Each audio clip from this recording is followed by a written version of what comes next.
World Health Organization on Sunday declared an Ebola outbreak in the Democratic Republic of Congo and Uganda a public health emergency of international concern, posing risks to neighboring countries. The WHO said the outbreak, caused by the Bundibugyo strain of the virus, does not meet the criteria of a pandemic emergency, but that countries sharing land borders with DRC are at high risk for further spread.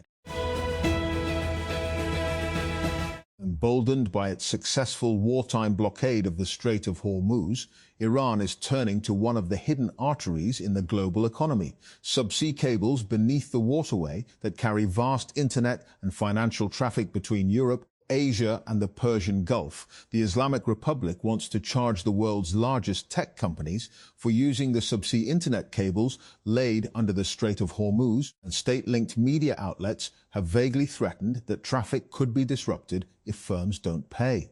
Lawmakers in Tehran discussed a plan last week which could target submarine cables linking Arab countries to Europe and Asia.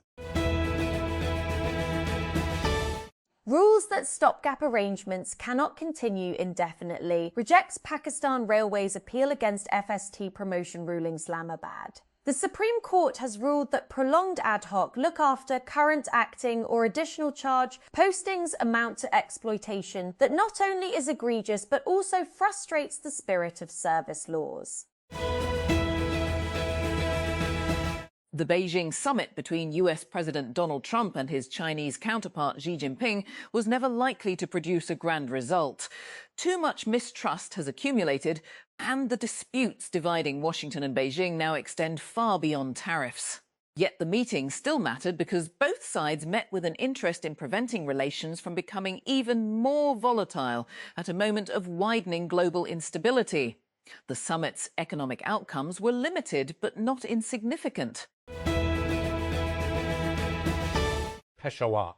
Khyber Pakhtunkhwa Governor Faisal Karim Kundi on Saturday approved the summary and signed the notification for the induction of 18 new cabinet members sent by the Office of Chief Minister Sohail Afridi. An official statement issued by Governor's House said the governor approved the summary for the expansion of the provincial cabinet.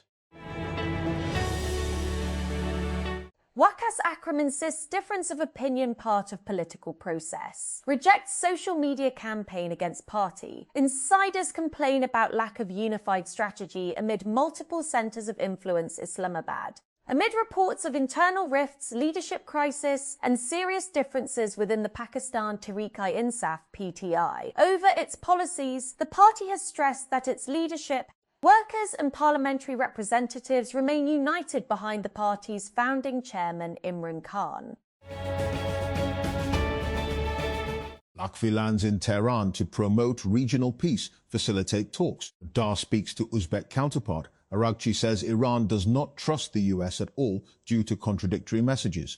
Iran's UN envoy blames Hormuz disruptions on aggressors amid claims of Europe's request for transit. Putin, UAE president, discussed the Iran conflict in phone call. Islamabad. Interior Minister Mohsin Naqvi landed in Tehran on a previously unannounced two-day visit, which diplomatic sources said was linked to Pakistan's continuing efforts to revive the stalled Iran-US peace process after President Donald Trump rejected Tehran's latest response to American proposals. A humpback whale rescued after beaching itself in Germany has been found dead near a Danish island. The whale was first spotted stuck on a sandbank on the 23rd of March off the island of Pehel on Germany's Baltic coast. Hezbollah has increased its use of small first-person view (FPV) drones to attack Israel, including systems controlled by fibre optic cables to evade sophisticated defences. BBC Verify has geolocated 35 videos shared by the Lebanese armed group since the 26th of March, which show strikes on Israeli soldiers, armoured vehicles and air defence systems in southern Lebanon and northern Israel. Military and law enforcement clashed with demonstrators outside La Paz, Bolivia, in an attempt to clear roadways that had been blocked as part of nationwide anti-government protests. As many as 3,500 soldiers and police were deployed as part of the operation that began in the early hours of Saturday. Around 57 people were arrested, according to the Citizens' Rights Ombudsman's Office. A few days ago, the manager of the building where CNN's Havana bureau is located rapped on our door with an urgent message. She needed to know if we would be coming to work during the imminent US invasion. Washington's intense pressure campaign on Cuba had already been keenly felt in day-to-day life. Under the ongoing US oil blockade, power flickers off in our offices several times a day. The compounding economic crisis means there's no fuel for the building generator or even toilet paper for the bathrooms. Every day I walk past an enormous artificial Christmas tree in the lobby that no one has bothered to take down. A new poll has reaffirmed the tight race for Brazil's presidency this year, with both the left-wing incumbent Luiz Inácio Lula da Silva and his right-wing challenger Flavio Bolsonaro tied in a head-to-head contest. On Saturday, Datafolha, the polling firm for the group Folha media conglomerate, released its latest numbers, tracking the candidates' progress in the run-up to October's generation election. Two presidential campaign staffers have been killed in Colombia just 2 weeks before the South American country heads to the polls. The killings were announced by right-wing presidential candidate Abelardo de la Espriella, who said gunmen on motorbikes shot the victims in the Central Department of Meta on Friday night. Relations between Pakistan and Afghanistan have been tense since the Taliban took power in 2021. On Monday, Pakistan summoned a senior Afghan diplomat after an attack claimed by the Pakistan Taliban, known by the acronym TPP. The group said it carried out 2 more attacks since, mostly against security forces. As the Eurovision Song Contest took to the stage for the Saturday night final in Vienna, thousands protested outside against Israel's inclusion, and 5 countries boycotted the event over the genocidal war on Gaza. Pro-protesters marched through the Austrian capital to highlight what critics described as a double standard. The European Broadcasting Union, EBU, organisers refused to exclude Israel, despite banning Russia following its invasion of Ukraine 4 years ago. Have a nice... The vibes around the current AI boom aren't great, even in the tech industry. According to a lengthy social media post from Menlo Ventures partner Didi Das, Das described San Francisco as pretty frenetic right now, as the divide in outcomes is the worst I've ever seen. A man has driven his car into pedestrians in the northern Italian city of Modena, injuring 8 people, 4 seriously, officials say. They include a woman who reportedly had both her legs crushed. Latvian President Edgars Rinkēvičs has backed opposition lawmaker Andris Kulbergs to replace Evika Silina for the top job after the Prime Minister resigned over an incident involving Ukrainian drones. Kulbergs, leader of the United List of Smaller Parties, which forms the largest opposition bloc in Parliament, will take office if lawmakers approve him and his cabinet. Following a visit from United States President Donald Trump to China, the island of Taiwan has issued a statement saying it is sovereign and independent. But Saturday's statement added that Taiwan plans to maintain the cross-strait status quo, under which it will not officially declare independence from China. AI-powered marketing platform Nectar Social announced Thursday that it raised a $30 million Series A round led by Menlo Ventures and its Anthology Fund, which was created alongside Anthropic, the company which officially exited stealth last year, is an agentic operating system for marketers. It told TechCrunch that it uses autonomous AI agents to help brands run social activity, moderation, creator workflows, competitive intelligence, and commerce conversations end-to-end.